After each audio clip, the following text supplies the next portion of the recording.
I'm really happy that we managed, actually with Martina, we were talking in Annecy, if I'm not wrong, and said like, yeah, it will be great to get you here and to present Egg, especially like the in-behinds, because like I know, as we said yesterday before the screening, that it took a long time for this film to be made. I really think it's a very important question that you are addressing with your film. Yesterday you said it's autobiographical, so I'm happy to see that actually with this film you managed to solve some problems maybe that are not only yours, but they are really kind of a modern disease, as bulimia is, as we all know. And I'm even more happy that Lana Tankosa Nikolić also managed to come to Ljubljana. You're on the way to the Emil Awards in Lille, where you are nominated for Best Script. Animated short. Best animated short. Director. Great. And this will be a good chance also to hear about a new production company, Late Love Production, that Lana just started with this project, if I'm not wrong. So the floor is yours. Thank you. Thank you. So, yes, thanks Igor for the introduction. I'll introduce myself a little bit to give it the full picture. So I'm Italian. I studied fine art in Milan, in the Academy of Fine Art, and I graduated there many years ago. And then after that, I decided I wanted to continue drawing, and I fell in love with animation. So I took a second bachelor in Italy at the Experimental Center of Cinematography, where I graduated in 2015 with a film that is called Cosmo Etico, or actually won an award here in Animateka in 2015. And and then I've had the chance to come, so I'm actually really happy to be here in this occasion. And after 2015, I joined Animation Sans Frontières. I'll tell you later about it a little more. And I started to develop this new short called Egg, which is what you saw yesterday and what me and Lana produced together. And thanks to Egg, I moved to Denmark, and then I got into a residency, produced a movie, and then my life is basically now set up there. So I'm currently living and working in Viborg, in the campus of the animation workshop. And we are currently developing a new film called Psychomachia, which is right now is a concept. It's in development, and it's an animated opera. And we expect it to be a feature, but you never know how it goes. And Lana? And Lana. Hello. I also just want to briefly say thank you, Igor, for having me. I wanted to come to Animateka for years, so I feel like this is a fantastic opportunity, not just to come as a guest, but also to be able to present a wonderful film and talk a little bit about my new company. Just to say briefly a little bit about myself, I am educational coordinator at the Animation Workshop in Denmark, in Viborg in Denmark, and I've been working there since 2010. And then 4 years ago, I started kind of searching for new adventures. You know how it is when you start a routine and then suddenly you feel like, there is something that, that you need to be excited about and that gives you inspiration in life. And it took me a few years to find out what that thing should be. And it is Late Love Production. I started out with a graduate student of mine with a little project that she was developing, and we spent some time figuring out things, and finally I found out that we were not meant to work together.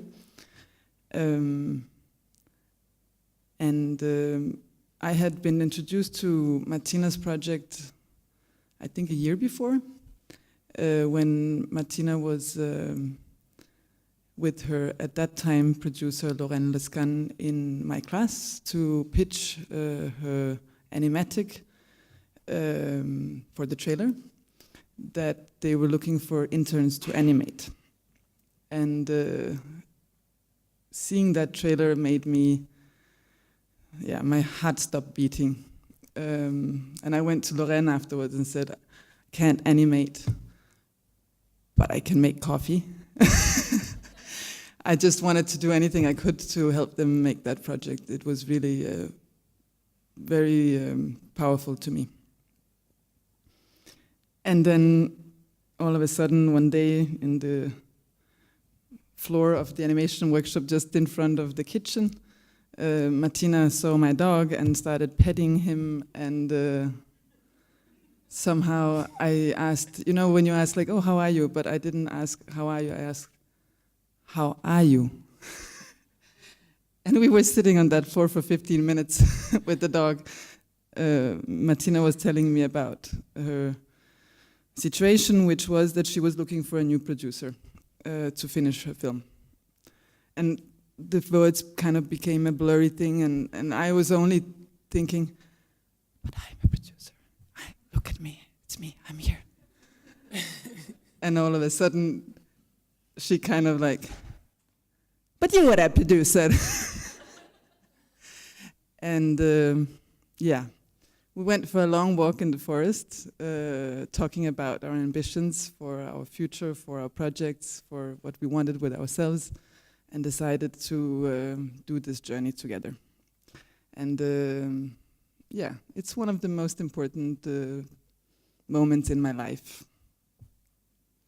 And I'm not talking about the kids, of course, my kids are. Yes. So, late love production. Yeah, apart from my full-time job at the animation workshop, which is one of maybe the reasons why I'm called late love. I work in my bed. Don't tell the supporters and the institutes that I told you that. They like to think of me as a professional producer. And they don't connect this. Martina and I, we actually call our hotel room here our office. So we have a thing about working in bed. Apart from Egg, I've just finished the project with Pernille Kjær, a Danish director and artist, on ambition, courtship, and procreation. It is now being sent to festivals by Vanya, who I'm really, really happy to work with. We are curious to see the journey of this film that is just taking its first steps. In spring, I finished a project with Michelle and Uri Kranot. It was a commissioned VR project for The Guardian, Songbird, about the extinction of the OO bird in one of the Hawaii Islands. Uri presented it. Uri and Michelle, they were art directing the piece, and yes, I won't tell you more about that. It was a very easy project for me to do because I was just managing sort of the local part, which was Michelle and Uri, and yeah, so not more about that. The future. We are in the finishing stages of a part of the next project with Uri and Michelle Kranot, The Hangman at Home. The Hangman at Home is going to be an animated short, a VR project, a performance, an installation, and a book. I was approached by Michelle and Uri saying, we are doing this little project that we will finish really fast, and do you want to produce it? And Michelle and Uri, they're like my animation heroes. And I really did not believe that was happening to me. I pinched my arm several times because it was like, I don't know, kids in a candy store where they could basically eat everything they wanted. So we are in co-production with Mio Productions and ONF, and Mark is maybe around here somewhere. It's a big project and it's extremely complicated to manage. We are working on VR and the film simultaneously. but they are two very different pipelines. So we are learning a lot as we go. And then we are, as Martina just mentioned, working on this new project together. Martina is developing Psychomachia. Another small little project. I will have to go down in time at the animation workshop, that is for sure, because these projects call for more than what I can do from my bed. So that will happen in 2019, and I'll be able to devote more of my time for production, which I'm really happy to be able to do. And so as promised, we'll talk about Egg now. We decided to go through the, let's say, from day one when the film was, when I thought about making this movie and what happened till the end. So we'll go chronologically. For those who haven't seen it, Egg is a 12-minute short film. It's an animated documentary, and it's done in mainly 2D, with some part of it in 3D, computer graphic. It's for adults and teenagers, and is produced by Miu Production in France and Late Love Production. And I'm gonna show you a little trailer. Oops. No, I have it here. Sorry.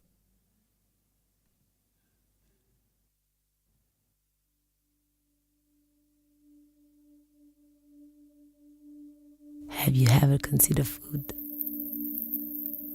as a choice instead of a need?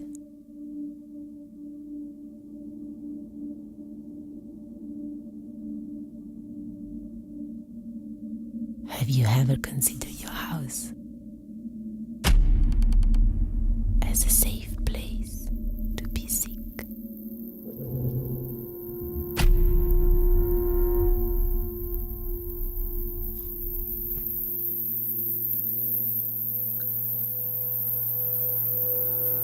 Did you ever feel sexual pleasure on eating something?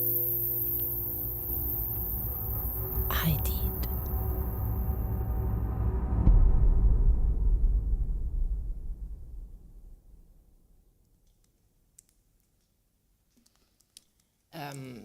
So that's the trailer. Sorry. The first time I thought about Egg, I was in London. I was working as a director. Have you ever considered food? Sorry, what was that? Okay. I was working as director assistant at the National Film and Television Board in Beaconsfield, and we got homework from the Experimental Center of Cinematography. Les Mills and Joanna Quinn, I think most of you might know them, they were leading a workshop in my school after the holiday, and they asked us to write 500 words about a turning point in our life.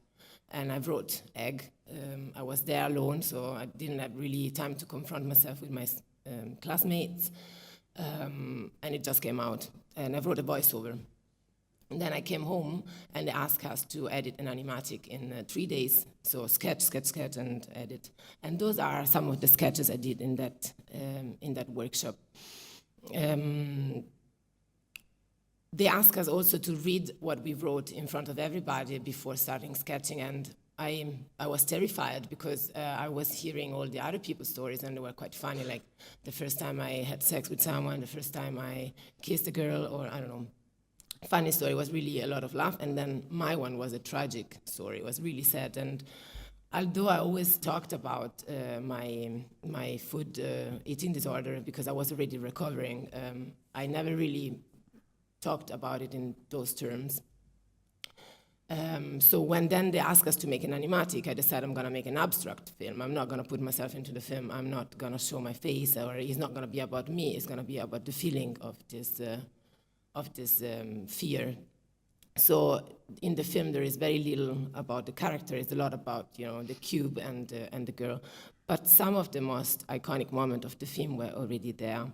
And for some reason, I immediately chose to do it a square film, and that's because I was living in a house in Milan that was actually a solo apartment. I used to call it the Cube because it was a one-room place. So those are some of the original sketches, and that I just scanned and, of course, edit very fast. But yeah, some of the scenes stayed the same. And these are some of my attempt of, in the animation school.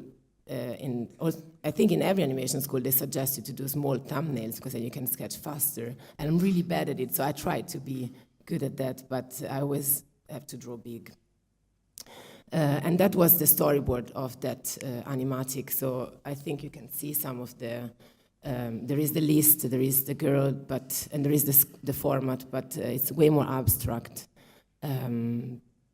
Yes, so you rarely see the face. I think this is only one of the few close-ups of the girl, and it was a lot more about what the egg symbolized, what it is, and why it's there, and it was really, really dark.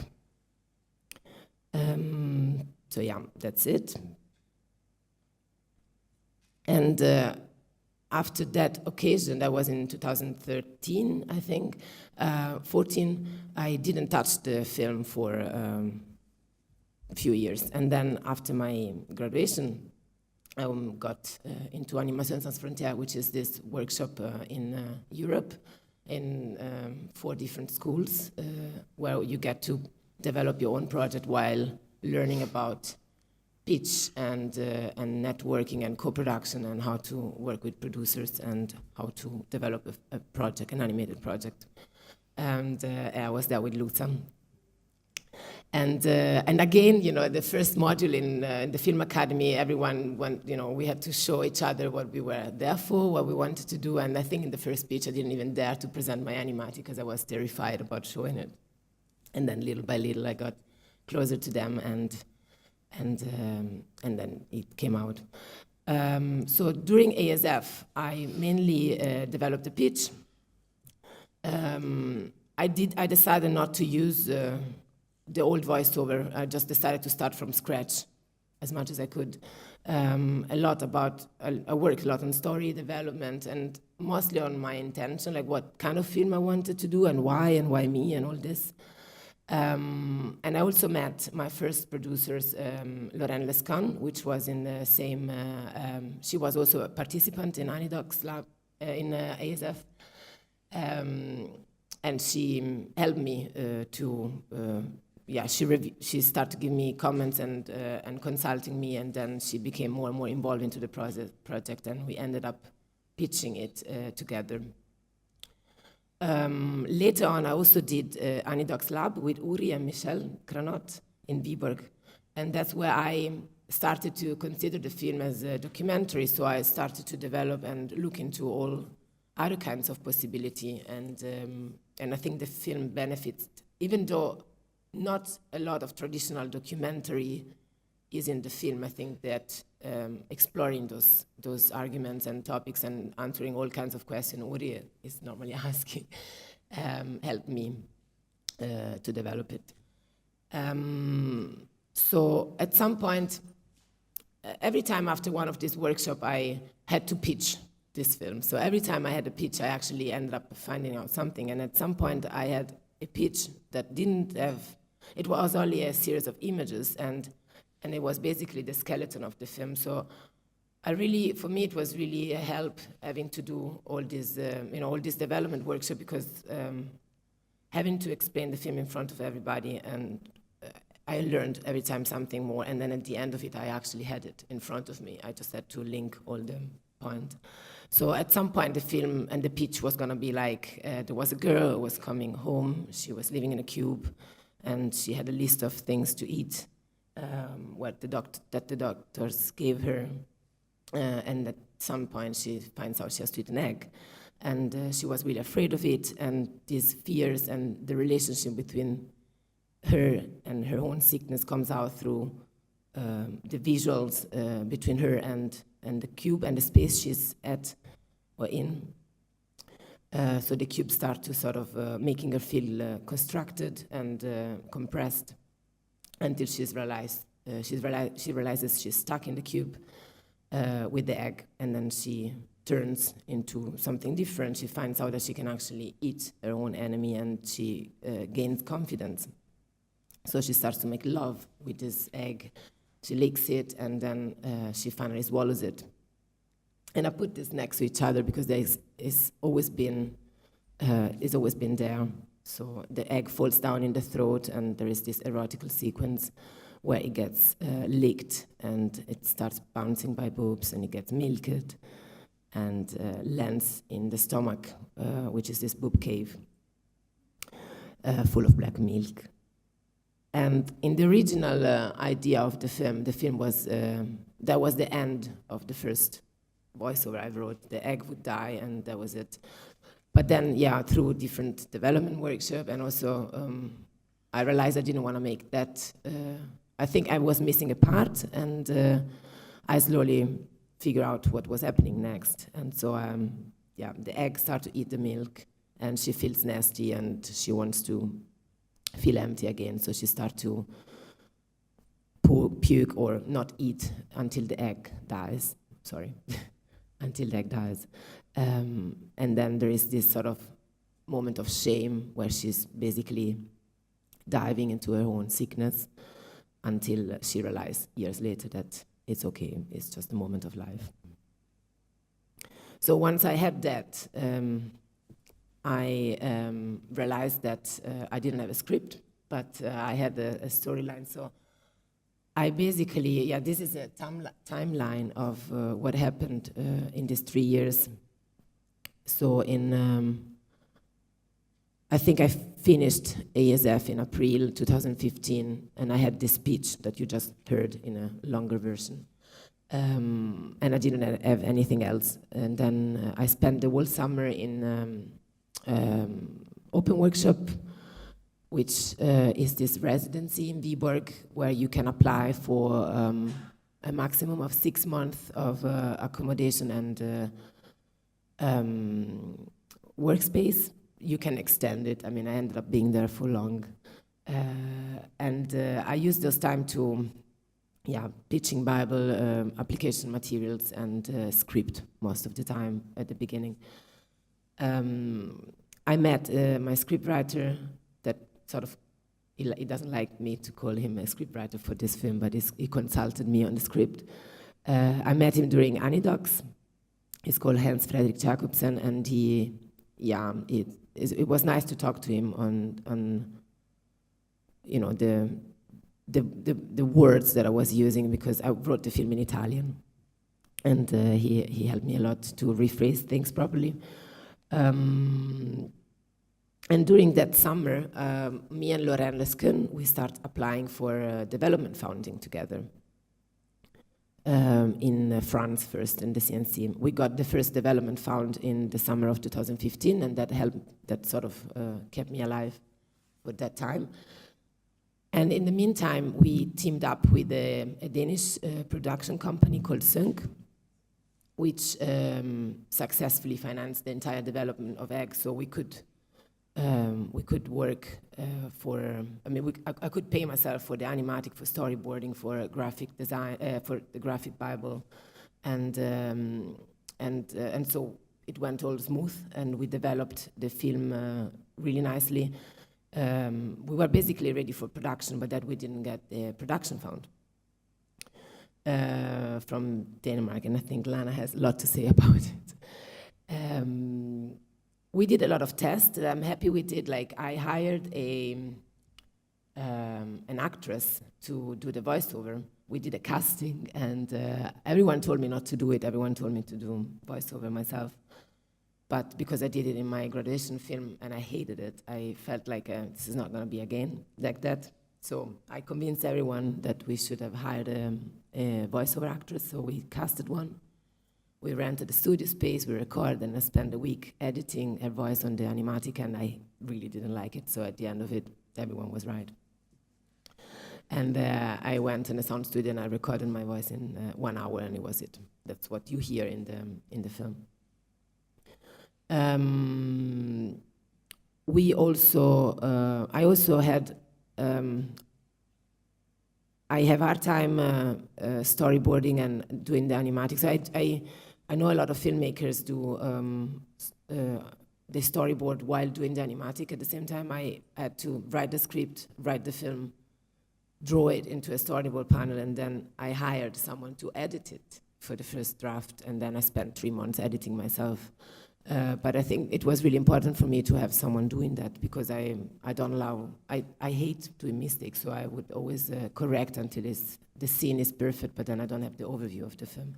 So I think that was a good choice for me to have someone doing that part, and then still have the freedom to edit myself as I want to. But that's, yeah, that's what basically we did on development. We didn't share, me and my development producer, we were running a company together, and we didn't share the vision of the company. So at some point, after we didn't get the production found, I quit. And that's in the summer of 2016. And in October, I was like with a film that was ready to be animated. The layout were there, everything was there. I just needed time and money to animate for a few months. And I didn't have a producer, I didn't have money. Actually, I forgot to mention that we had already with the development production company, we started a co-production with the French Luz Grosjean, that is now working for Miu Distribution. She was at that time producing, and she supported me since the very beginning, and she pre-sold the film to France Television. So I could count on that and on her being there for me at that point, but we needed more. And I was lucky enough to apply for Anidoc's residency. That was the last year they ran the residency. So I could count on the office space and accommodation for free for another year, which is a huge help. And I had a little bit of money from Italy, which is so surprising.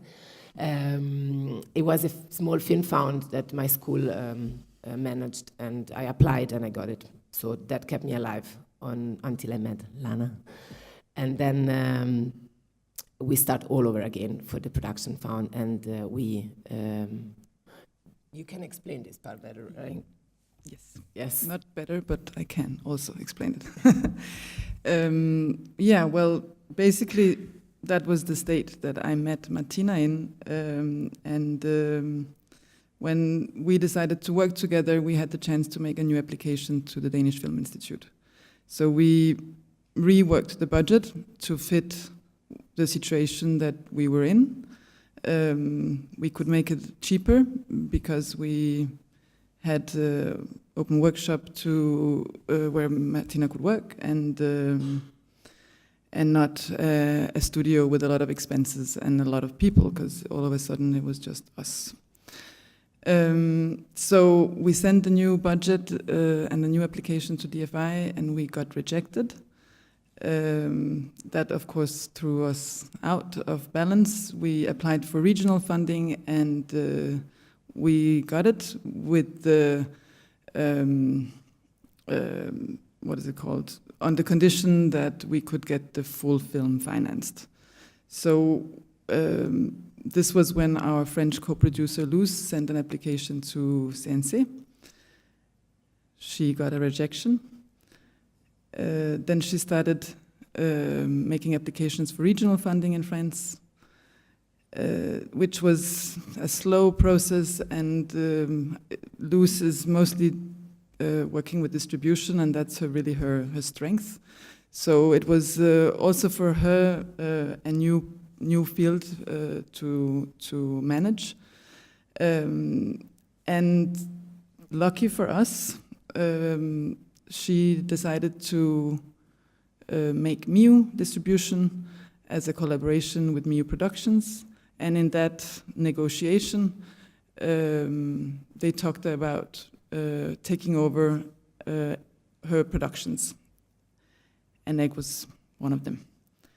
And so now Miu Productions got the chance to do what I tried to do, which was again to say, okay, now it's a new producer on board. And so they sent an application to CNC, And they got it. And they got 50,000 euros. And that totally changed the whole the whole production. All of a sudden, all the self-financing that Martina and we put into the budget, we could actually pay. So, I mean, almost. We could pay all of Martina's self-financing because friends could pay her salary. For me, it was a little bit different because I had to kind of get the financing for myself in Denmark. And since the regional funding was limited, we got 10,000 euros. That was paid, that money was supposed to go to the interns and to the other expenses we had in Denmark. We can have the slide. Yeah. So basically the full budget, if we want to hear some numbers for this film, is a total of about 113,000 euros, including the development. Yeah, for the production, France secured 65,000 and Denmark 18,000. And that was enough to make the film. And it was an interesting ride going into a co-production. And actually, I wanted to make a little point after the Hungarian talk yesterday. I think it was really interesting to hear about this subject of identity in film. Talking about Hungarian identity, and of course then you go, okay, there is a French identity, there is a Danish identity. And I've been asked before, actually by Anaida, what in my perspective was the Danish identity of Danish animation. And I felt it was a really, really tough question. And first my initial thought was like, there is no such thing. But I realized that I still believe that this is the case. I mean, I'm sitting here with an Italian director. I'm producing Michel and Uri. No, they're not Danes on the paper yet. I think that a Danish film is very international. I'm sorry. It's, I think, and for me, that's a strength. It's a strength that we are able to look across borders. I think that if we are able to look across borders and collaborate, that will make us all stronger, and I think that we will also be able to see a more peaceful world. So I am not interested, actually, in a Danish animation identity. We have been developing a Nordic identity, and when you look at all the productions, it's very, very wide. And I think that's really, really great. Also, on another note, when we apply for the Danish Film Institute in Denmark, we can only get up to 60% of the total budget for production. So that leaves us with 40,000 that we still have to finance. We can get up to 17% from the regional fund. So we still have almost about 25% that we need to go and find. That calls for co-production. I mean, I don't see that we can do any of these films without co-production. And I also think that even though it does complicate things on some ways, it also benefits and strengthens the film. Because we are looking at something that speaks to a much wider audience, if we are able to include the perspectives of each other. So I'm a big fan of co-production, and I don't know that I will ever be able to or want to do a film without a co-producer. Yeah. Yeah. We're almost done. I'm just giving some numbers. So the film is 12 minutes. It has about 100 shots, and of which 15 are 3D. I made a very bad planning on the compositing. I thought it was going to be fast because it's a 2D flat film, and there is no coloring, it's mainly black and white, but we had one compositor, and then him ended up spending the entire month of compositing on one shot, and I had to do all the rest myself. It's okay, it went fine, but it was a bad surprise, and we had, although I studied animation, I'm a really bad I'm not a technical animator. I know how to animate, but the Experimental Center of Cinematography is not a technical school, so I didn't know how to animate some of the shots. So I luckily am in Viborg, where there is an animation workshop, so I could count on some really talented animator from the school in the first year or second year of the education. So they were happy to help and learn about filmmaking, and I was happy to have someone who knows about perspective. And then we spent 2 weeks of audio production, and I'm super happy about the result. I worked with the sound designer of the film, Amos Capuccio, already in my graduation film, and he hates to work on sound design at the end of production, so he actually scripted the sound design in the Animateka, and he did all the sound for that, and then he polished them on the final, in the final edit. And then we did the 1 week of music with Amos and Sophie. And Amos polished and re-recorded some of the sound together with Andrea Martignoni in Viborg. We also, I remember this number, we also did something like 18 in total applications to film funds, of which 9 went through positively. And I asked Manu and Pierre if that was a normal number, and they said yes. So I was surprised. We believe it that. Then we released the film in Annecy in this summer, and we got the award for the Crystal for first film, which I didn't expect it at all. And then we got the second award in Odense, which is really important for us because being recognized in Denmark is important for the next application we'll send to the Danish Film Institute. And that's it.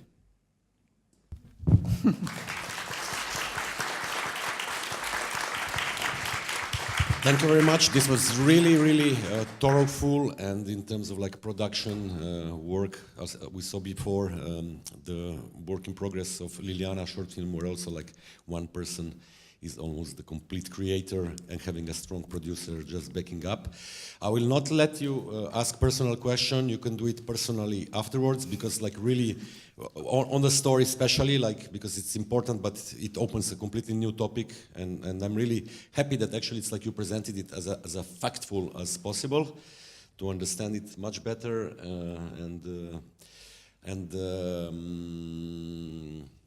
are we okay like this? Like, you are still around today until late? You're leaving tomorrow morning, right? We're leaving tonight. Tonight. In the middle of the night. So, like, questions in a private environment, buy them drinks later on at the cinema or even here. Buy us drinks. And we have to close it really, because like we are getting late, and we have another great lecture in front of us. It will be Jean-Baptiste Garnero presenting the work of Alexander Alexeyev and Claire Parker. He has a lot of material to show us and to present. So let's make a 5 minutes break, and then please don't run away. Get back for this presentation by Jean-Baptiste. Thank you again, Martina, and thank you, Lana. Thank you.